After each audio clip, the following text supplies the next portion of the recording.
ahead. Hey, what's up, everybody? This is Brian. Okay.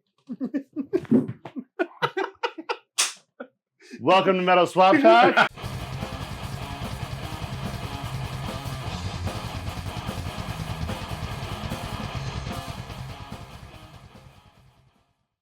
What's up, everybody? This is Brian. I'm here with Juan, Israel, Steve, and Troy. Troy and Steve are from the band Cave Bastard. These fucking bastards, yeah. If you don't know Cave Bastard are, I guess you guys would consider yourself like a death metal band. I'd say so. Yeah. I mean, we've been seeing people calling us modern death metal, I guess, even progressive in some aspects. I thought you guys played jazz. That's on our off nights. Oh, okay. Gotcha. Yes. You gotta make money somehow. Yeah, you guys are a band from here in San Diego, which is our hometown. Mm-hmm. And by the way, we know these guys pretty well. Indeed. Thanks for hanging out with us. We appreciate you. No, dude, thanks for fucking hitting us up and asking us to come and hang out and shit. You know, it's always good to see you guys, and you know, don't get to hang out that often. So, you know, it's just like the old days. I said we know each other for a while. I mean, over 2 decades by now. Yeah. So Cave Bastard is a band you both are like kind of founding members of, if I'm pretty much right. Yeah, pretty much. And you guys are on your 10-year anniversary. Yeah. So I have like a little bit to go over. Maybe you guys can kind of give us like just a brief history of the band. Sure. I guess you want to start since you started with you. So it was May like 2014. Our first guitarist Nick, he had hit me up and just wanted to start working on something, and that's kind of how Cave Bastard was born. And it was Nick and I, and then my buddy Sal was our first drummer, and eventually Nick brought in an old bandmate from another band, bridge jumper Chase Ferguson, and we started working on some music. And when we thought we had a few songs, we decided to start looking for a vocalist, and that's when I thought of Steve, and I called him about this time, August or so, I guess, right? It was August I called him? It was early August 2014, yeah. And kind of just went from there. And like you both are kind of like, I would say, veterans in the scene even before this band was formed. But first of all, Troy, maybe you could kind of just give a brief background on just your, like, just history and music. History and music, okay. Or being a musician. Yeah, I mean, I've been playing around San Diego for quite a long time, since I don't know, 15, 16 or so. When I was 19, I ended up joining Cattle Decapitation, becoming the first like actual full-time bass player, and was part of the first 4 albums, full-length albums on Metal Blade Records. We did all that, and then 2009. Can't remember. I think it was 2009-ish. I think that was done for me around then. Mm-hmm. And then I jumped around, did a few other projects. I did a band called Dead Ghosts with Sal, who was the first drummer for Cave Bastard. That was a pretty fun band to do, some doomy stuff. And then I did another band called Pig Life with Kenny from The Neighbors and Titanarum. That was a super fun, grindy punk band. That was awesomeness. Mm-hmm. And kind of been focusing on Cave Bastard since then. Last couple of years, I started playing bass for Parasitic as well, who finally came back from a pretty long hiatus, and that's been pretty damn awesome. So, yeah. Awesome. Thanks for that, Troy. Steve, maybe a little background about your pre-Cave Bastard musical career. You want to call it career? Shit. Pretty bad career decision if you ask me. Fuck. No pressure or anything. All right. Well, I mean, I started pretty young. I would say I first started wanting to actually play music when I was about 13. Yeah. So back in like 26 years ago, 98, especially when I met Brian Schuff, who you guys know him mostly from Death Evocation and also Cosmogony. But anyhow, so I started, jamming with him. It was just him on guitar, me on vocals. We kind of wrote a couple things here and there, but it's like the best that young teenagers are going to do. but then we wanted to basically rip off Slayer and Sepultura and be a thrash band. So the very first band that we had name was we were called Annex, and we recruited this guy. I don't even want to say his name because he's a total scumbag piece of shit. This drummer that we Now I knew. want to know that. Oh, what the fuck, man? No, this guy grew up to do some pretty horrible things. Okay, But yeah. anyways, but then Google him. but this was like when we were like in 8th grade, and then it was that summer, and then we start high school, and the second day of high school is when we meet Jeff Koretke, but otherwise known as Jeff Gutrot. And so we had our first band together, and then slowly we started kind of getting more into like death metal, like around 2000, 2001. And then a friend of ours in high school, he's like, guys, you just change your name to Gutrot, And I was like, that sounds pretty fucking cool. I was like, I just like Gutrot, man. It sounds cool. We're like, yeah, sure. So we started going by Gutrot, started going more towards like the gore oriented style and stuff. And so, at that time in around 2001, 2002, as you guys know, there really wasn't any type of internet presence for people to really communicate with each other. San Diego being as big as it is, really hard for bands to get in contact with one another, unless of course, like, you're in North County, you're going to be in contact with North County bands. You're in East County bands, South Bay, you name it.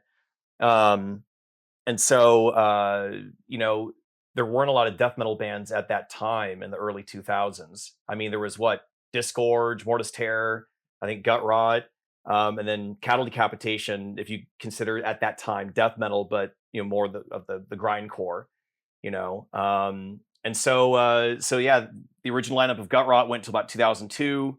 Then we kind of split up for about a year, and then 2004, me and Jeff started up again with a couple other members, Guts and Touchant. And then that went on for about a year. Then 2005. That was Ritual Torture. Well, Ritual Torture came that was around. after that. Yeah. Ritual Torture came around about 2008 because we were still going by Gutrot for a few years. We ended up getting Rick Carter, who used to play drums in Peace Corps and Hellfire Trigger.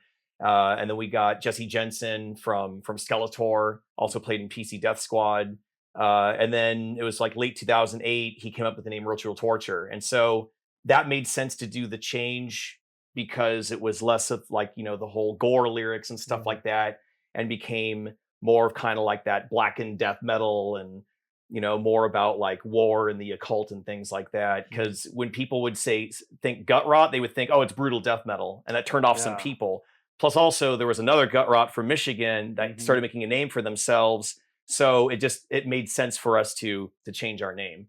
So that went on until about end of 2012, early 2013. We decided to go on a break, and we were like, hey, let's see if we'll pick it up in about a year. Didn't happen, but life gets in the way. But during that time, in about 2011, Israel hit me up, because in those bands I did bass and vocals, and Israel hit me up saying, hey man, you mind helping us out for the Pantera tribute band Domination? I'm like, sure, I'll help you out. And that went on for about 6 years. Yeah. 6 years of helping out. 6 years later. 6 years of helping out. So I was doing that. So by the time that I got the call from Troy, I hadn't really done vocals in the band for about a year. So he called me, and I was going through a lot of changes at that time. I just left my job of over a decade, started a new one and stuff. And so I get this phone call, and he's like, hey man, started this new band. We need a vocalist. I always liked your vocal style. I'm like, really? Okay. Yeah, I'll come check it out. So I came out, I'm like, yeah, I could dig it and stuff. I mean, it really necessarily wasn't in the vein of what I was used to playing and like writing lyrics for and stuff. But I looked at it as like a blank slate of bullshit, like there's no rules. I could just do whatever I want. I guess you could say that. I could explore different vocal styles. I can explore different lyrical concepts. So it was, if anything, it was kind of like a fresh start in a way. But it was different because I had never been in a band where I only did vocals. So for a while, during parts of songs where I wasn't doing vocals, I'm like, fuck, what do I do with my hands? Just trying to figure it out. Oh, exactly. Start doing hand puppets and shit. You got to do the mic stand Ozzy thing. Oh, right, exactly. Or fucking twirling shit around. I don't know, get on some tassels. But yeah, so I just been doing Cave Bastard ever since. and I mean, it's been a lot of fun, and it's been pretty fucking cool, but the friendship Troy and I have predates Cave Bastard by a long shot. Of We course, first yeah. met back in like October 2001 when I was like 16, and the funny story is as I mentioned before, is that there weren't a lot of death metal bands back then. And so then this was like 2001. So this was like the very first infancy of sdmetal.org when it was run by Jared Metal J. Mhm. And I think you had just started your GeoCities website, the Self-Bias Resistor. Right, So there's some history for you folks, some SD metal history. So I had the same bass guitar teacher for a few years, John Pramis. Started taking lessons in 1998. And then by about 2001, he started telling me about this former student of his that played in this metalcore band called American Tragedy. If you guys remember them, they used to play a lot of shows at the Shea Cafe. And so I was just, that the name just popped up. So I just started. I really know metalcore was that much of a thing back then. Apparently it was. It must have been like infancy or something. I mean, yeah. I mean, they were kind of around like the same age that I was. Again, I was like 16 at the time. Those guys were, I think, teenagers as well. And so, I'm just like, fuck, just desperate trying to find other bands to book shows with. Because like at that time, a lot of the bands that we would end up playing with would be bands that just didn't really seem like would fit, punk bands and stuff like that. Not saying that punk and metal don't go together. It's just sometimes styles clash where it's like you might have a crowd you want to attract that may not want to come, things like that. And so I just started doing like internet searches. And so I found American Tragedy, and then I found like, 31G did a release of theirs. Okay, so I start looking at bands on 31G, and I see this logo. Well, that fucking looks like a sick fucking logo. And it was for Cattle Decapitation. Well, Cattle Decapitation, that's a fucking weird name for a band. And so, the logo was pretty. It's like that splatter different. logo. Yeah, pretty different. And so I'm like, okay, and I kind of see some pictures of them playing at like, the fucking Chain Reaction in Anaheim, and Troy had been growing his hair out at the time, kind of like a bowl haircut. Totally bowl. Bring it back. Straight up, dude. And this is when Gabe Serbian still played guitar for them. And so this was back in the mp3.com days. Yeah. And so there were songs that were posted on mp3.com I found through 31G. I'm all, well, this kind of sounds fucking rad, And so I found one email address, and it was a Yahoo email address. And so I just happened to send a fucking email. I say, hey, my name's Steve. I play in this band Gutrot, like a kind of a little bit like Morbid Angel and Deicide. I mean, of course, you have to bullshit to get someone to text sometimes. And so, and surprisingly, I got a response, and it was from Travis, where he responded going, oh shit, I thought us and Discord were the only death metal bands, Yeah. So he responded to my email and shit. He's like, hey man, shoot me your number, blah, blah, blah. I'm like, okay. So I respond back, shoot him my number. And then it was like, I don't know if it was like the next day or so, but I get, all of a sudden, I'm living with my parents. I'm 16, and my phone rings. My mom answers like, hey, some guy named Travis on the phone for you. I'm like, what? So I answer, and so Travis called me, which was pretty fucking cool. I'm like, oh shit. So we shot the shit for a while, and this is like September of 01, and I told, hey, Gutrot, we have a show coming up at the Joltin' Joe's in La Mesa. If you guys remember Joltin' Joe's La Mesa. The pool hall. Yes. Yeah. And so yeah, cool, man. It might still be there. No, it's not. It's not? The building's there, but business is gone. It's a different thing. Okay. Yeah. So fast forward October, and we show up to play, and here's all these guys. The whole band showed up, and they were the only people that showed up for the show. That was it, and they watched the whole set, hung out with us afterwards, and we were outside just shooting the shit or whatever. And hey, you guys should come hang out with us sometimes. And so that was how our friendship began, was here was these guys that were, much rather older than us, like in their 20s, that were interested enough to hang out with these fucking spazzy teenagers and shit. It was a mutual support. Yeah, oh, for sure. Yeah. Absolutely, And I got to say that out of, because we, of course, being so young, most of the bands we played with were much older than us. And they were the first guys that actually like gave us very helpful advice as far as like what to do and what not to do as a band, like telling us like, hey, don't play every show that gets offered to you. You'd be better off just staying in the rehearsal space and getting better. you know, and don't just oversaturate your market. exactly, yeah. you know, because we were the type that every show that was offered to us, we jump on. Oh, we'll do it. We'll do it. We'll do it. We'll do it. Shows. Yeah, we like Yeah. playing shows. You know, we had, of course, you know, you have these delusions when you're a kid of like, oh, we're gonna be so fucking big, and all these people will show up, and it's like it's not how it works. Because You we're know? doing weddings, Sweet 16s, and Quinceañeras. Yeah, quinceañeras. So you know, like puppies, just like yes. And so you know, so we're eager, and you know, you have these dreams and these aspirations because, of course, you know, especially at that time, the late 90s, early 2000s was the very beginning of you had that major shift within the music industry once file sharing became a regular thing. So that idea of these are the things you have to do, like what bands did, you know, back in the 80s and shit, like, oh, this is what we have to do and stuff. Well, that was starting not to become a thing, but luckily these guys have been around long enough, you know, not just with their band, but also doing different bands before that, just like, hey, like, you know, don't play every show that's offered to you, spend more time in the rehearsal space, like really figure out your guys' sound, blah, blah, blah, you know? And so that was some like really just awesome advice that no one had given us before. And the fact that they were taking the time to kind of like, I guess, even mentor us in that way was really fucking cool. When it comes to that era, I gotta ask Troy that, because you know he was around on that early 2000s era. From a local metal fan's perspective, it seemed fucking dead. But I also think it wasn't just us.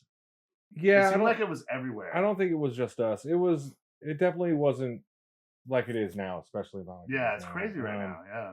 But yeah, it was a lot of times it was just whatever big national act was coming through, you know, and not so much local support or any other just kind of local only shows happening. Now there's enough bands where that can happen. We get so many different metal shows, punk, whatever you name it, all at once. It's and insane. there's I've never still a seen turnout for everything. We have such a Yeah. crazy hodgepodge of just music here in San Diego. It's nuts, dude. I've never seen it like this. it's- This is like It's wild. it's an all-time high in my Oh life. yeah, It's it's awesome. insane.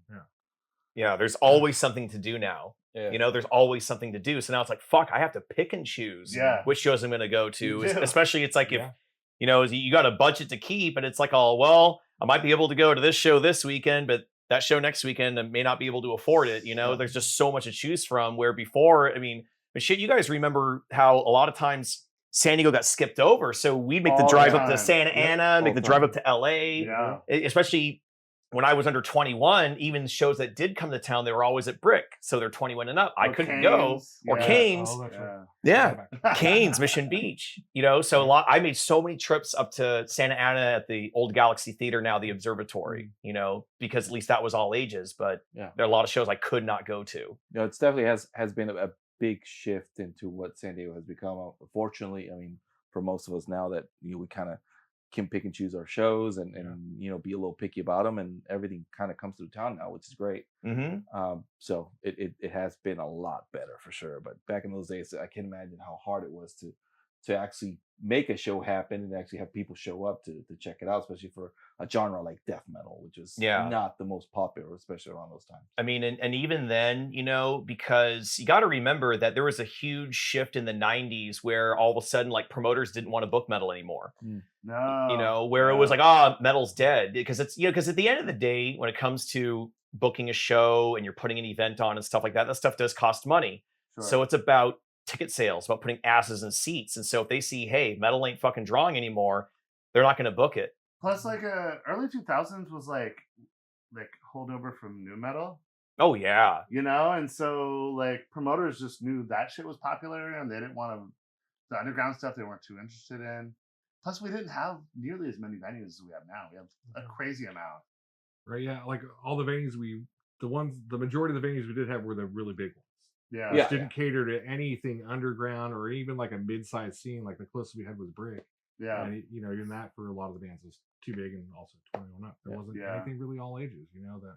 Well, there still is. Well, I mean, there's I Soma. guess There was a Soma. lot of but the they Live weren't Nation doing ones that. now are like all ages, right? Oh, Well, okay. actually, all of them, most of them are. Most of them are, except for some. Well, Soma's Live Nation, Observatory's Live Nation. That's all ages. Magnolia. Magnolia is all ages. Is it? Yeah, I guess. House of Blues Magnolia's is all like, ages. Well, Magnolia is booking more like for older people. That's right. bands. Yeah, different type of shows. But House of Blues all ages now Yeah. too. They don't do any like 21 up shows That's true. anymore.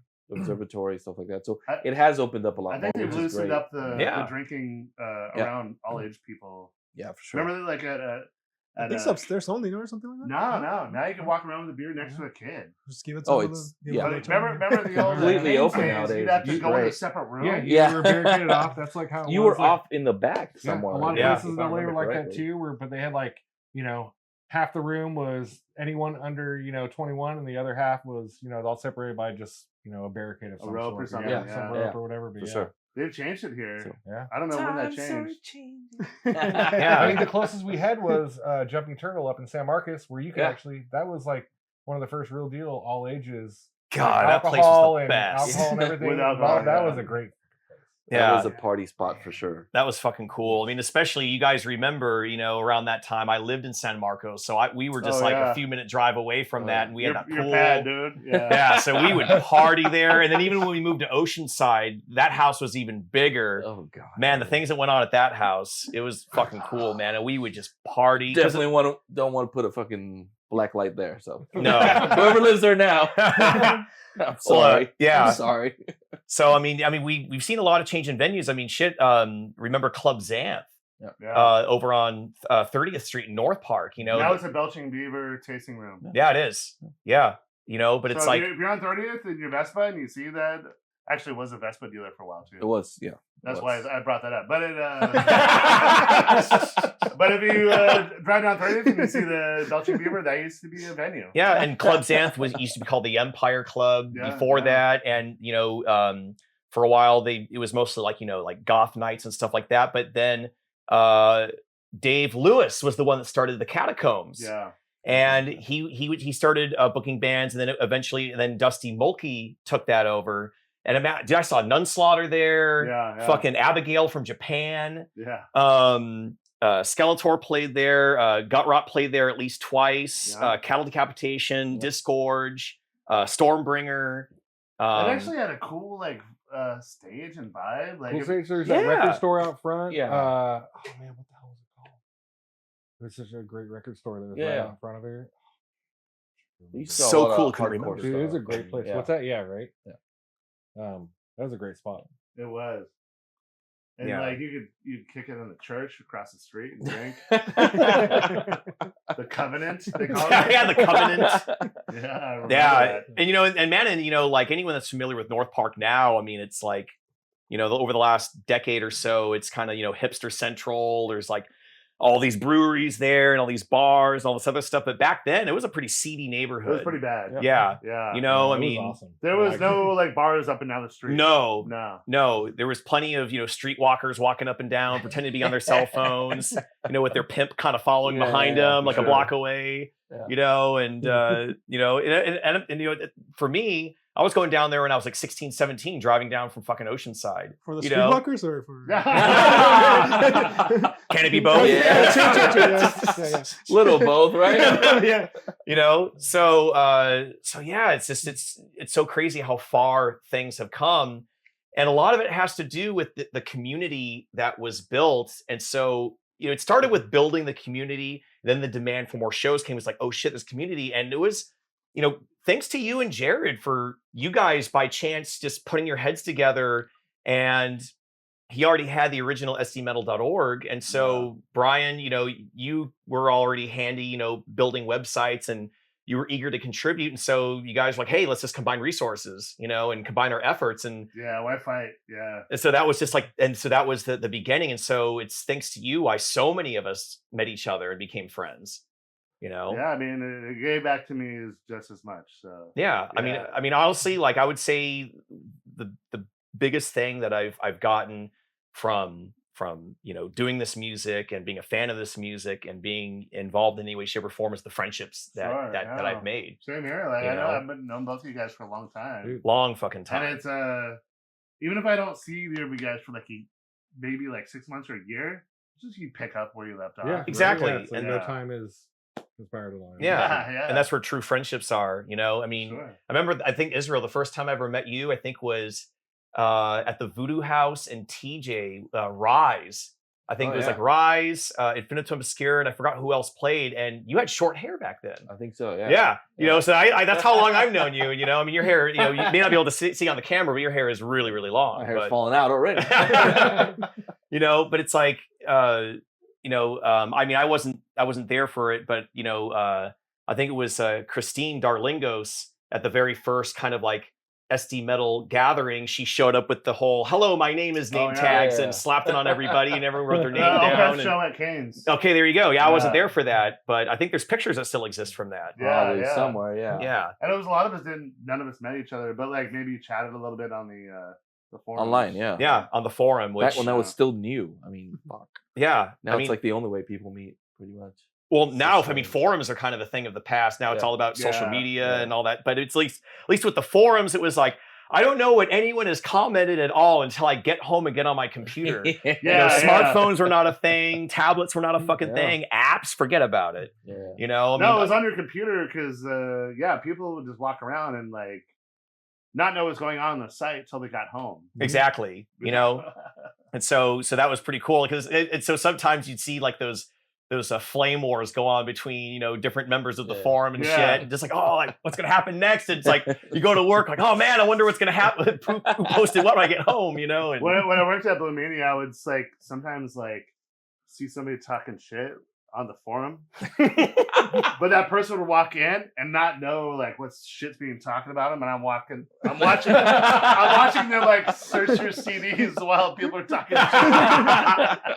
Oh man, I love it.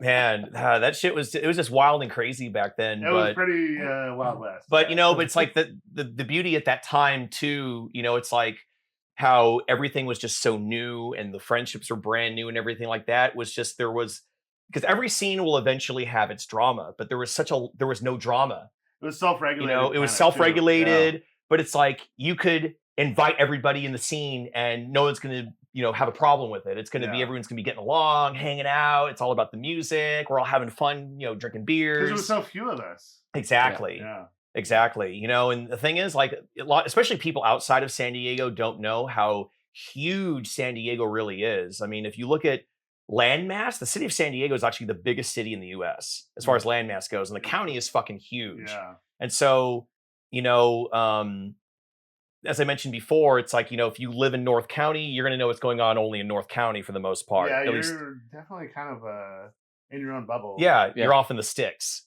You know, back then. Like exactly back Nowadays, not so much. No. Yeah, because back then, I mean, shit. You know, it's places I used to play was like now it's called the Pier View Pub, but back then it was called Bub's Whiskey Dive over on Pier View Way. Back then, there was an old strip club across the street called the Playgirl. There was the Firehouse on Coast Highway, and then these are bars, by the way. But then eventually there was an all ages place called the Rendezvous Coffee House that was right across the street from Bub's. You know, so there wasn't a lot of places to play. There was the Brangle Terrace Park Recreational Center, which is located obviously Brangle Terrace Park in Vista.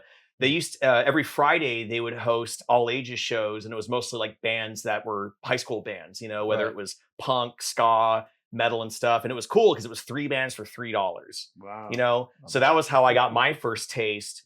This was, again, we're talking about dates here. May 22nd, 1998 was the first show I ever went to. And that was where I got to see Civil Unrest, which Ray Garcia, the vocalist for Civil Unrest, he's now the vocalist of Godhammered. And so that was, so that was the first metal show that I ever got to see. And I just remember, you know, waiting outside. I never experienced anything like that before. Didn't think to wear earplugs, and it's a rec center, so there's no fucking soundproof. You just and shit. Wow. Bouncing all over the place. I have to cut in real quick. Yeah. We're about at our 30 minute. We're just gonna take 20. Let's do it. All right. Yeah. Hey, what's up, everybody? This is Brian. Okay. Welcome to Metal Swap Talk. Israel, where'd you go? Where'd you go? So Israel's done with this show for now. We'll try to have him back in the afterlife. Well, what you guys don't know is that he rubbed his magic Thor's hammer and transformed into a Scandinavian. The dream, dude. Earlier we were just kind of talking about your guys' earliers. Now I kind of like want to know about like what you guys been doing like in the last year and what you guys have planned for the future. So I'm gonna start out with Troy. Oh, okay. Yeah. So the last year, Yeah. last year has been, it's been a little while, I guess. We've, had spent quite a bit of time finding a new drummer. We've kind of gone through a few different drummers over the You're years. looking at a replacement for Sergio. We Yeah. were, and we found our buddy AJ October of last year, actually. So October next month will be his year with us, Oh wow, which is crazy. And that's killer. he's freaking badass. Yeah. So we've been working really hard with him. He learned all the material from Wrath of the Bastard, the last album, Wow. and on top of 6 now, I think, brand new songs that's for the coming record. It's been pretty awesome. Yeah. Okay, you mentioned the coming record, so now I gotta transition into that. Thank you for letting us know. Steve, obviously you guys are kind of into writing mode. Yes. Is that correct? Yes. Maybe kind of give us a little insight on what that's like. Yeah, so with the previous album, with Wrath of the Bastard, it ended up being a concept album when originally maybe it wasn't intended to be so, but then it just kind of started working its way out that way where, each song Influence the next? Each song influenced the next. It was all like little parts of an arc, like an arc, of a story arc of an actual larger story, Mm-hmm. which includes an entity known as the Cave Bastard, at least to some is known as the Cave Bastard. So I've heard that just like Whitesnake, you named Cave Bastard after your dick. Is that true? No, that's my asshole. Oh, I heard that in the New Yorker, so just making sure. Oh, shit. In the New Yorker. Oh, yeah, wow. but it's Okay. got to be true. Shit, there's no such thing as bad publicity. Shit.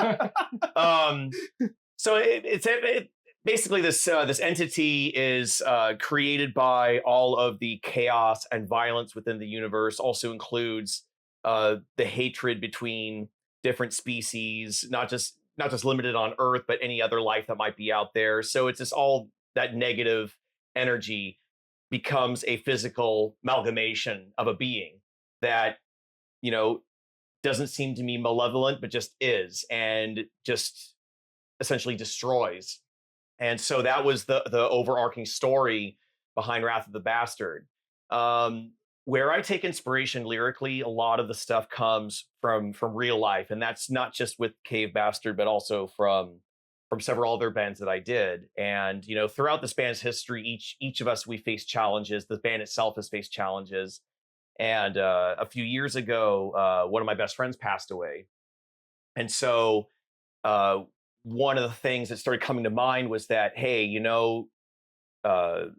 perhaps what I can do is write a story that was influenced by him that would also play into the Cave Bastard ethos, but maybe be kind of like a sidestep as far as like an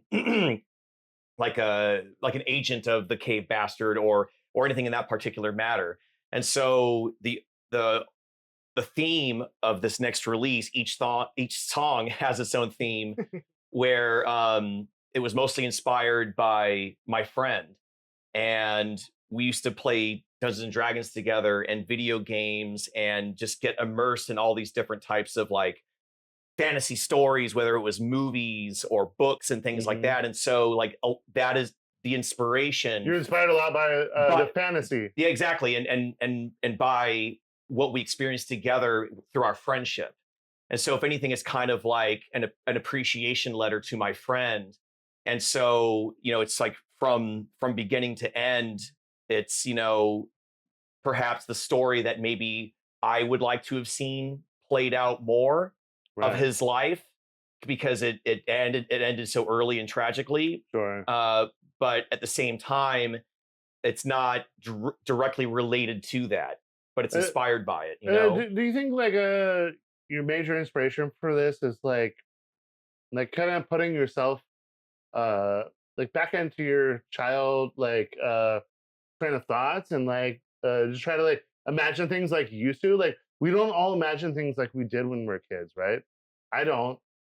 When I was a kid, I imagined all kinds of crazy things, but now that I'm an adult, I don't. But maybe you do. I mean, I still can. I mean, especially it's like, you know, if you ever go back and you watch a movie that you used to watch all the time as a kid, because I was one of those kids that was be hyper fixated on shit. Like I could watch the same movie over and over and over again, never be bored, but always finding these new little nuanced things about it. I mean, and even now, like I could go back and watch that same movie I watched a million times, and all of a sudden there's like but you can something I never noticed before. You can visualize things that you could when you were a kid, because I can't. That unfortunately I've lost that. I mean, I don't have it as much as I did. I have to have a much more conscious effort doing it, and still strive for that imagination. I think overall, when it comes to writing the lyrics for these new songs, I imagine him as a person. You know, I mean, you remember Junior. Sure. His name was Efren. Yeah. But he was a we all knew him as Junior. Yeah, he was a very intense person. And it's like when we play these new songs, I'll close my eyes and I just think about how intense he was. He was an intense person where he intensely loved things, he intensely hated things. If he felt wronged, he intensely wanted revenge. I mean, it was just like he was just intense for better or for worse. And so it's with that idea that I've been picturing of the story that we're trying to tell here, you know, that it's influenced by him, not necessarily about him, but, you know, the story was inspired by him big time. And if anything, it's kind of, at least personally for me, it's almost like my tribute to him, because this is something I can do for him as his friend, even when he's not around anymore. Sure. Yeah. And he was somebody who's met him, he was a fantastic human being. Yeah. He was one of the funniest fucking people to ever be around, you know, always smiling, always laughing and stuff. So absolutely. So it's kind of like, you know, just, you know, he wanted a better story for his life, and we played Dungeons and Dragons together back in the 90s. And a lot of what I've been writing is kind of centered not around, but really influenced by a character that he played as, because, you know, he spent some time incarcerated and he would draw sketches of this character that he did. Like he almost became hyper fixated, obsessed with it. Yeah, like he wanted like that to be his escape. Exactly. Because we all needed our escape. Sure. And for him, like that was, you know, since the reality that he was living in for a considerable amount of time, he used that to get out of that reality and to live somewhere mentally that was better than where he was physically at. Sure. So yeah, I mean, it's it's funny because like things have kind of evolved and changed the more and more that I thought about it as the writing process has gone on. And so ultimately, you know, we're telling another story here within the Cave Bastard ethos. Right. But like what I mentioned before, I take a lot of inspiration from events that have happened within my own life, but also, you know, events that have happened in history or current events or maybe even a stigma that exists within society. Okay, so, I got a question to build on top of that. Yes. That said, does Cave Bastards lyrics, is there any kind of like throughout the history a little bit of a storyline, or is it just kind of like flashes and you know, like just pictures of certain events, or is it there's some kind of timeline? I mean, I would say with the first album, it was a lot of just, as you mentioned, pictures of certain events. We were still trying to figure things out. I mean, with our first record, the Bleak Shall Devour the Earth, we were still figuring out a lot of shit. Yeah. It wasn't just... I would not know where to fucking start with lyrics. That's crazy that you guys even do that. I mean, it's, you know, sometimes things kind of accidentally fall that way. and where Troy and Happy I, accidents. Troy, exactly. Yeah. They're happy. There's a lot of happy accidents that It does happen in happen. this band. Yeah. A lot. That's good. And what happens with Troy and I is we will bounce a lot of ideas off of each other. So you guys have a good chemistry. Absolutely. Yeah. Absolutely. Because I say a lot of dumb shit. Like, no. so I say even dumber shit. Yeah. It works And then out. like, yes. We meet in the middle. Yeah, we're like, cool. So I mean, so but you're bouncing ideas, and It is, yeah. that's got to feel good. Yeah. I mean, as a creative person, nobody wants to be left out. well, I mean, it allows us to kind of flesh out ideas because there are things that I will say to Troy that perhaps he didn't think about, and there's things that he'll say to me that perhaps I didn't think about. And so also we're like, well, how about it's almost like, you know, the river starts changing its course and starts finding its own way of the thought process, of the creative process. We're also like, oh shit, yeah, that's a good idea. And then we just keep bouncing those ideas off of each other, Yeah. which is very healthy. And Troy is a huge comic book nerd. Hell And yeah, dude. where I didn't so much get into comic books as a kid. I mean, of course, I watched, you know, a lot of comic book cartoons Sure, yeah. and you know, into a lot of fantasy movies and video games, RPGs especially and stuff. And so, you know, both of our minds are kind of in that diverse, aspect. A lot of like that sci-fi fantasy, Yeah. you know, for sure. a lot of that The influence. superheroes a little bit. Absolutely. As a comic Some person, sort. yeah, superheroes. Superheroes, anti-heroes, some sort of antagonist, protagonist type thing going on. Hell yeah. Absolutely. I mean, and the idea actually, you know, was to create a comic book based off of what we've been writing. That's been the idea for a while. Of course, that takes a lot of work and a lot of preparation, finding the right people to animate, to draw and illustrate. And, That'd be cool, actually. you know, yeah, That'd be pretty cool, exactly. yeah. Exactly. And But it's so, notable for like musician dudes that like, you know, are also busy with other shit. yeah, it's true. All right, now that I got you guys, now you're like, what do you guys have the plan for the future of K Bastard? Do you have like you guys have some ideas? Riffs and more riffs and more riffs. and More riffs. Gagging the world with the riffage. So right now, we've been working on I think it's six songs right now. We have like an EP worth. Our plan is to record an EP sometime next year. Yeah. We haven't reached out yet to see, you know, availability for time slots and whatnot to get this done, but we plan on recording it sometime next year to have at least an EP and Mhm. move on from there. There's more material kind of backed up right now that we need to kind of delve into, where we're focusing on these six right now to tighten them up and make sure they're nice and ready Yeah, that's good. for recording, as well as, you know, hopefully getting out playing a few shows in the meantime before all that. Yeah, just testing out a lot of the new songs. You know, the last show that we played back in June, we were able to play a couple new songs, and you know, got some good responses from it. I think because it's a little bit different than what we've been doing before. I would say a little more on the progressive side. You know, we had a lot of people just kind of like watching, seeing what we were doing. Can I tell them we listen to? Yeah, sure. So Too late, you already did. while we took a break, like we vaporized Israel, and we listened to the song, and my reaction was it was more progressive, but good, soulful, and it felt like it was from the heart, and I don't know, it felt like yeah, like you're portraying something. There definitely there's that, and it is I don't know, it feels like a natural progression for us. Like we don't want to keep repeating the same thing over and over again, but also Sure. not lose kind of our sense of self and our own music and everything else that's going on. But we need to move forward as we get better at our instruments and how we write everything else. Like it seems like a the right path we're on. Like we're moving forward in the right way, and it's cheesy. It is progressive. We are progressing. Yeah, it's like I think it's fucking awesome. I think it's like this is like your guys' calling, and like fuck, it's gonna go over well. Thanks, man. Like I don't know, like in our age, do you really want just like noisy, like this sometimes, but sometimes, but this yeah. is like, this is your guys' natural progression. I think it's going to go over fucking well.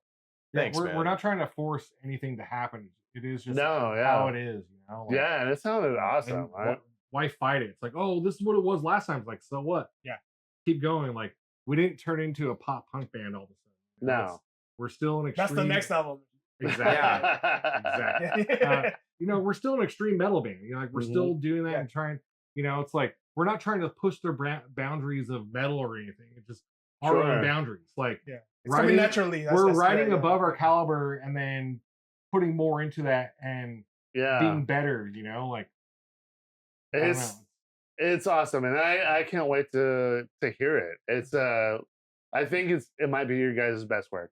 Like I know I just got a preview of it, but you guys are pushing yourselves, and that's the way I like to see you guys go. Thanks, man. I mean, honestly, I think any band should never be afraid to try something new. Sure. And to maybe not take a hard left turn, but take a big enough left turn where it's like, oh, hey, let's experiment with this, let's try this. And this is the first record that we're writing with Adolfo on lead guitar, because he recorded on Wrath of the Bastard, but unfortunately he wasn't a part of the writing process. But he has a power metal background, so he's a shredder, musically educated. It already sounds amazing. And so now he's able to bring to the table his influences, his style, his ideas of things that he wants to play, and it's just fitting so nice. Well, all the leads he was doing, like, it sounded really good. Like he's just perfectly, it's just I mean, he's just such a shredder. I mean, he's been in the band now for 5 years. He joined August 2019. Like right before, like as we were gearing to go record. And he brings a different influence, which is absolutely nice. He has no death metal background whatsoever. Which is that's kind of cool. Yeah, absolutely. I mean, because it's like, if anything, he's bringing something different and fresh. To the table when it comes. Because the thing is, like, so my old bass guitar teacher, he told me this, and I'll never forget this. When I was like 13, he's like, Holmes, you can only pillage a village so many times. Meaning that you can only keep doing the same thing over and over and over again so many times before it just runs stale. Like, it's boring. That's a good point. And I remember reading some article. This was about new metal. However, I think that the message is correct, where I forgot who did it, but he said that he always found that bands put out their best work when they wrote songs that were slightly beyond their ability. Therefore, they had to become better players in order to play it. And I'm kind of that same caliber, because I mean, I may not play an instrument in this band beyond vocals, but when I did in previous works, what made me a better player was having to learn shit that was just beyond my ability. So I thought you were gonna say, he was gonna say, like, for new metal, he was gonna say the best thing you could do is that's the sickness I'm not down with. Well, it's funny because that, not to digress, but it was about, an article about, 20 years or whatever had passed since new metal, and how saying that, how there were bands that didn't do new metal before then started doing new metal, and it was like, what the fuck is this? Hey, let's look right at the camera. You people doing new metal again? Shame on you. Leave it in the past. Because it is a thing. It is a thing, and it's pissing me off. I mean, nostalgia will always be a thing. There's always going to be a rehash of some other older form of music, whatever. It's going to happen. You're right. Rehashing, some bands, like, they might get lumped in with that. Like, oh, now they're this new metal resurgence.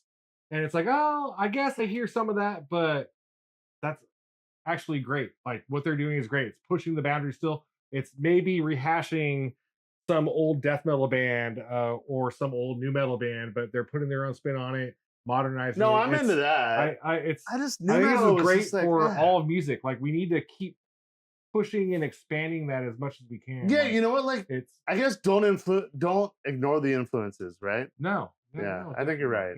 Yeah. I'm pretty wrong. Well, I mean, especially when you consider when new metal was so. I think you're right. So I'm 39, okay, and when new metal You was getting old big, fuck. fucking shit, huh? When new metal was Okay, coming Grandpa. around, you know, it's like, you know, 97, 98, 99, you know, I was part of that impressional group of kids and stuff. And so when Slipknot came out that first album, I'm like, whoa, this shit's fucking heavy, man. You know, it was tuned down to drop B, and you know, it was really heavy and stuff, even though the shit was simplistic and stuff, but it was enough to catch your ear. And the thing is that there's a lot of people that started off on new metal that ended up branching off to Sure. black metal and Yeah, death metal sure. and thrash and all that. I mean, I originally started with thrash. It was a good gateway drug, right? Absolutely. Yeah. I mean, it really was. I mean, I recommend meth. I think meth and new Don't do metal drugs, kind of fell kid. hand in hand, you know. Unless it's new metal, I guess.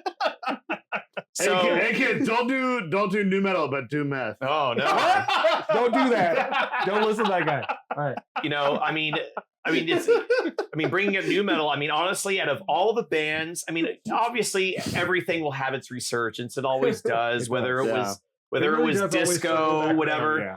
I honestly would not have thought that Limp Bizkit would be packing these giant fucking shows. That's true. I- Are they really packing? They really yeah, are. Yeah, No, they are. Because Hit I- festivals, dude. It's crazy. I had no. I would not have thought A that. lot of them are Deftones, like all Wait, these. Deftones is understandable because they've been around for so long. It's still new metal. I mean, it is, but I know plenty of people that are huge death metal heads that for whatever reason they love the Deftones. I'm not one of them. It's like I don't, and that's a band like I'm not like a huge fan, but I do enjoy some of the music. Or not, Yeah, would never I still wouldn't consider them new metal. Nah, they're more like But I think they had a small window where they kind of.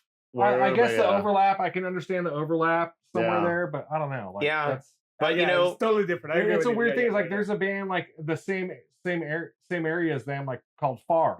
That band was not Far? new metal at all. That band Oh. is incredible, dude. Like, and it's very along the same lines of that. You know, yeah, I mean, but you know, I'm sorry, every 20 minutes. every piece of nostalgia always comes back around, and of course, It when- does. the things that you like when you're a kid, you're nostalgic for it because when you're a kid, it's a much simpler time. It's a happier time for a lot of people, and so they go like, "Oh yeah, hell yeah, my favorite new metal band." When That's I was a early, kid, got that's back early together. 2000s metal for me. I'm like, that was my like. I know we had the shittiest scene ever, but like early 2000s metal for me Well, was it's like fun because I only got to go to one show a month or something, or not even that. Well, That was back in cool. those days, you know, starting with '96, you had the Ozfest, and it was mostly new metal bands. I went to '99 and 2000, yeah, and I went to a actually, couple, yeah. I have the T-shirts from both those fests, and I remember on the back of them it has the full lineup. And the first couple times I'm hanging out with Troy and Travis when I was 16, and these guys are looking at the back of that shirt going, "Holy shit, look at that fucking lineup! What the fuck is that?" You know, because these guys are not down with new metal at all. They're like, "This is fucking stupid." You know, But there wasn't anything else as far as festivals back then. there wasn't, but I mean, at least for somebody like me, because in No, '99 I was 14. There was Milwaukee, but that was like the only thing. November to December in San Bernardino. But that was the same Jack Koshnick. Yeah, but the guy that organized all that. but being a Been really 14-year-old in 1999 and going to the Ozfest, and that's the first time I get to see Slayer. That's the first time I get Dude, to that's see fucking, Primus. that's a great. That's the first time I get to see- That's a great. I mean, fuck, I got to see Black Sabbath, and that's the original Black Sabbath with Bill Ward. Holy shit. That's a great experience. It's an insane experience. And Yeah. you know, so for me, that was just like, I mean, all thanks to new metal. all thanks to new metal. You know? Seriously, dude. Yeah, seriously. I mean, shit, jumping to fuck up. Yeah, that was Soulfly, which I saw Soulfly at Ozfest 2000. All right, I gotta cut it off here Yes, please. because you went into Soulfly. No more. No more. Steve, thank you so much. I appreciate you. Yeah, I appreciate you, brother. Troy, thank you so much. I appreciate you.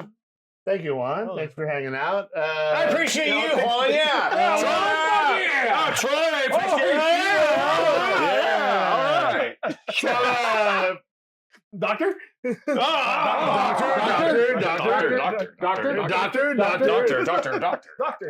Doctor, you guys got anything to plug?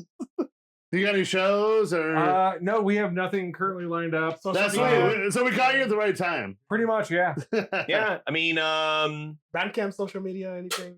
Bandcamp. Yeah, we have all those. What are they? Check out Cave Bastard on Bandcamp. Check them out on Instagram. Bandcamp is like where you guys should be selling your shit. I don't know if you are, but yeah. What about Parasitic? Troy's in Parasitic. Other projects, His band is selling the last band on vinyl or the last album on vinyl. We just received the vinyl is already out through Vacation House Records, but we just received our copies. I could actually see them in person tomorrow. And it looks sick, right? You were telling me. So from the pictures I saw, it looks great. So tomorrow I get to see them in person. I Hell get to yeah. smell it. Fresh. Nice. But yeah, we'll have those around. Awesome, guys. Well, I appreciate you guys so much. And beyond like what you guys are promoting, I appreciate your friendship the most. Dude, likewise, brother. Dude. Likewise, you know. I want you to know that, dude. Absolutely. I mean, the thing is that what, you know, your audience needs to understand is that you have been an integral piece as far as the San Diego metal scene goes. I know you don't like to hear it again, dude. No, I'm saying though, it's not just uncomfortable. Keep going because it started with a website, and then it eventually grew into the SD Metal Swap Meet, which I'm actually wearing the shirt from 2014, which is the year that this band formed. However, you started in 2009 right here at Metal Headquarters in the front yard. And, you know, it's brought so many people together. And the thing is that it's okay to be humble about it, but it's okay to recognize that you have been such an integral piece to the puzzle that makes up this entire scene. And so it would not 100%. have grown to what it is now without you. I mean, we all have a role to play, and we all have a part to play in the story that is the metal scene. We all have a role to it, and we're all at fault. Yeah, we're Yes. we're all part of it. All right, thank you, dude. Yeah, I of course, appreciate dude. it. Absolutely, man. I You know, appreciate you. and we appreciate being here. Doctor again. Oh, yeah, dude. Thank you to Israel. I'm out of here. Bye. Bye. Bye.